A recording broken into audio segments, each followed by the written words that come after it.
Welcome to the Salmon Runs YouTube. Enjoy the video. You start by preparing both devices so the connection process is smooth. Update the Vision Pro and iPad to the latest OS because compatibility matters. Once done, sign into the same Apple ID and enable iCloud so settings and permissions sync.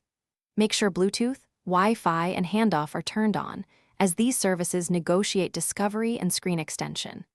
Now position the devices near each other and keep the Vision Pro powered and awake. Next, open the Control Center on the iPad to begin pairing. Once both devices are ready, on the iPad open Control Center and look for Display or AirPlay options to discover the Vision Pro. This starts the pairing handshake. When the Vision Pro shows a pairing prompt, accept it and make sure the same prompt appears on the iPad so you confirm the connection. Grant any requested permissions, microphone, camera, network, because they enable input pass-through and shared sessions. After acceptance, wait for the devices to negotiate resolution and input routing before continuing to configure display settings.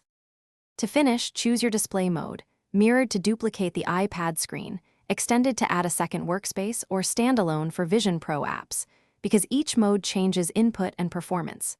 Test audio, touch control, and app continuity. Make sure apps support Vision Pro features, and toggle handoff if content won't move.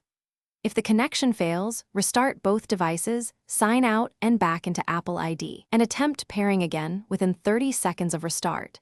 This often clears cached pairing issues and network conflicts.